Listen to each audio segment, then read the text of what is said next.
This is Radio Health Journal. I'm Nancy Benson. This week, one side effect of cancer treatment most patients don't think about in advance. And then all of a sudden, the diagnosis of advanced stage liver disease is made and cirrhosis, and they're shocked, and they're looking at such treatments as liver transplantation. The hidden effects of cancer treatment when Radio Health Journal returns.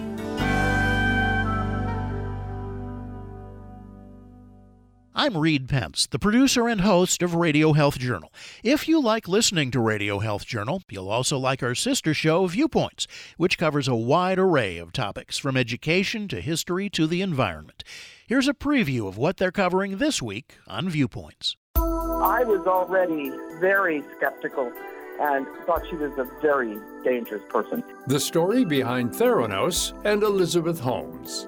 Then, Lin-Manuel Miranda, the creator of Hamilton, he put it as, I have a lot of apps open in my head right now. That's what he likes to say. The benefits of juggling several different passions in life. I'm Marty Peterson. And I'm Gary Price.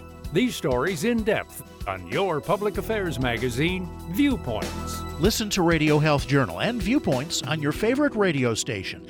And subscribe and listen anytime on Apple Podcasts, Google Play, and Spotify. Also, follow us on Instagram and Twitter at Radio Health Journal.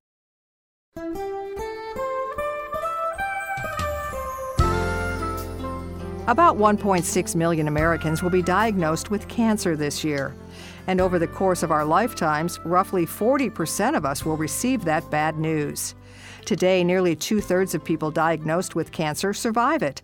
But for many, life will never be the same, sometimes in ways they hadn't counted on. At least 60% of people with cancer treatment end up with a sexual problem. That's Dr. Leslie Scover, a clinical psychologist who's internationally known for her work on sex and cancer at the Cleveland Clinic and MD Anderson Cancer Center. She's the founder of a startup website, willtolove.com, designed to help people solve sexual problems and infertility that result from cancer treatment. The most common ones for men and women include a decrease in desire for sex and the ability to feel pleasure during sex. For women, the second big one is dryness and pain during sexual activity. And for men, of course, we often think about erectile dysfunction, or ED as we tend to call it. Those are topics that most people are shy about bringing up. This is no exception, and the reluctance comes from both ends. Only about 20% of people with sexual problems after cancer ever seek help from a healthcare professional. And I think the barriers include things like most oncologists get very little training in talking to patients about sex, and oncology nurses and social workers have a lot of motivation to help patients, but often also don't have a lot of knowledge or training. Cancer clinics are increasingly crowded and busy, and often the atmosphere doesn't encourage asking questions. And a lot of professionals assume that if a patient has a question about sex, they will bring it up. But our research suggests that only happens maybe 10% of the time in medical settings, and that maybe 90% of the time people are too embarrassed or think it's not appropriate or just, don't bring up their questions. Some situations may promote even more reluctance. Some people are gay or bisexual and may not want to disclose that in a medical setting. They may have been negatively judged in the past, and we tend to assume that everyone's heterosexual when we're talking to them about sex in a medical setting. And also, often patients and healthcare professionals are different genders and ages and cultures. So when healthcare professionals have grown up in a minority culture, or when patients have, they may be less open about talking about sex. When clinicians do bring up sexual issues, Scover says they typically do it only in the starkest terms, as if the mechanics of sex are all that matter. But she says people are worried about more than that. Like, will I be able to enjoy a variety of sexual practices. Will my partner still find me attractive if my cancer was related to a sexually transmitted virus? Am I still dangerous to my partner? And then they have the issue of dating after cancer. And people often are reluctant and worried about how a new partner is going to accept the news that they have had a history of cancer and end up with some kind of damage to their sex life. Seeking help after treatment is a good thing since so many patients never do it at all. But Scover says it's probably a little bit late. Addressing the issue actually should start as soon as a patient gets a cancer diagnosis. Survival is clearly their number one concern in choosing a treatment, and patients may think about side effects like nausea as well. But Scover says sexual fallout is only sometimes considered at all. When we do surveys, it appears like about half of patients get something in their informed consent for treatment, whether that's surgery, chemotherapy, or radiation therapy, that mentions the possibility of a sexual problem. But that means that about half don't. And it's true that breast and prostate are the sites we think of a lot, but what about colorectal, bladder cancer, and some systemic cancers? Intensive chemotherapy can cause premature menopause for women or damage nerves or hormone levels in men. Scover says especially when it comes to prostate and breast cancer, a variety of different treatments are equally effective. However, they provide completely different sexual consequences, and doctors often don't adequately explain them. So for prostate, there's the question of radical prostatectomy, which probably leaves about 3/4 of men with significant erection problems, no matter how good the surgeon is, and even if the man starts out with good erections. Or with breast cancer, there's a lot of pressure now, sometimes inappropriately, to do a complete mastectomy and breast reconstruction without a lot of explanation that the reconstructed breast may look pretty, but it's not going to have much of any sensation, let alone erotic sensation. One other facet of life that's often affected by cancer treatment is fertility. Clinics are getting better about talking about it with younger patients, but only about 1/4 of men who are eligible to bank sperm do so, and only about 10% of women preserve their eggs for later use. There are a couple of major problems. One is that the decision to preserve eggs or sperm or create embryos before cancer treatment has to be made usually relatively quickly. Like the whole process may only take anywhere from a couple of days to a couple of weeks for women, but there are a few types of cancer, like acute leukemia, where it may not be safe to postpone treatment even that much.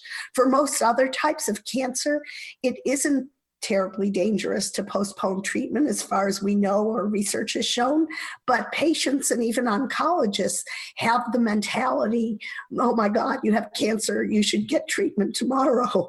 So although sometimes, of course, just scheduling cancer surgery or radiation therapy is going to take several weeks because of the schedules of the treatment settings. So that's one barrier, is the fear of delaying treatment. Preserving eggs is an especially costly procedure as well, and insurance often doesn't cover it.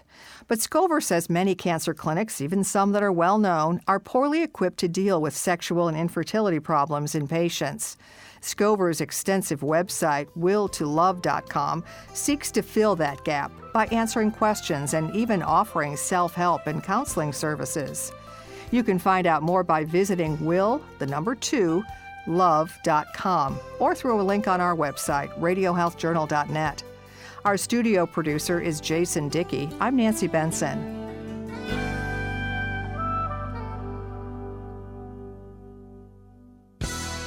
Radio Health Journal returns in just a moment.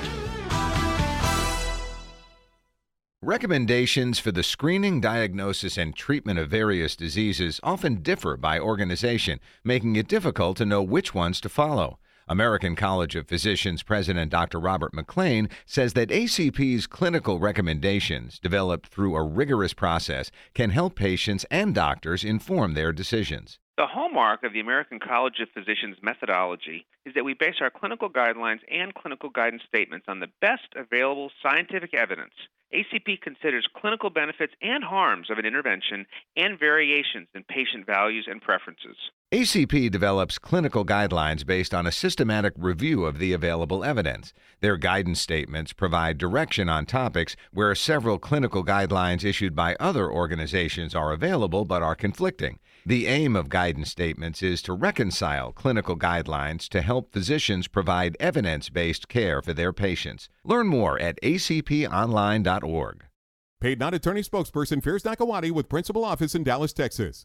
Attention landscapers and anyone working in the landscape industry. This is an important alert for users of the weed killer Roundup that have been diagnosed with non-Hodgkin's lymphoma. A California jury recently awarded $289 million to a landscaper who claimed Roundup gave him cancer. Roundup is the most widely used herbicide in the United States with billions of pounds applied each year. Farm workers and landscapers are at the highest risk of injury from exposure. Time is limited to file a claim. If you work with Roundup weed killer and were diagnosed with non-Hodgkin's lymphoma, don't wait. Call the Roundup Legal Helpline now. The number to dial is 800-208-0501. That number again is 800-208-0501. You could be entitled to significant compensation. If you've been exposed to Roundup and have been diagnosed with non-Hodgkin's lymphoma, don't wait. Call the Roundup Legal Helpline right now. 800-208-0501. That's 800-208-0501. Again, 800-208-0501. Call now.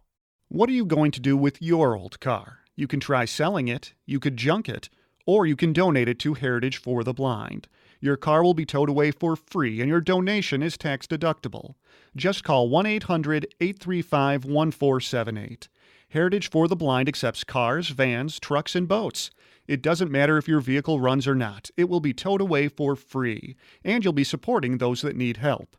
Heritage for the Blind is a nonprofit organization that helps the visually impaired live fuller lives.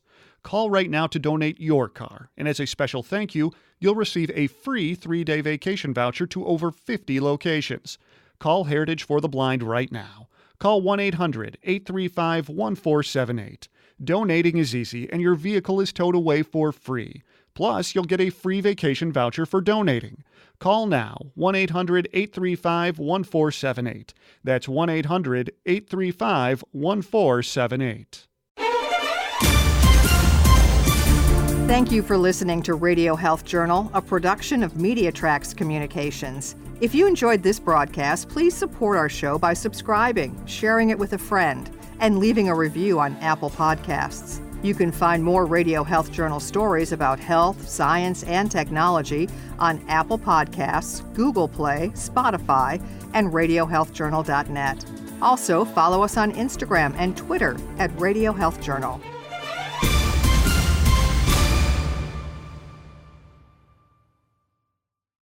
Coming up next week on Radio Health Journal. We don't know who best responds to an app. We don't know who gets better. In some cases, who gets worse, who doesn't respond, and who has perhaps side effects. Using health apps on your smartphone might not be as effective as you think. Then the link between obesity and cancer. Obesity is a risk factor that is rivaling smoking in regards to risk of developing cancer. All that and more on Radio Health Journal.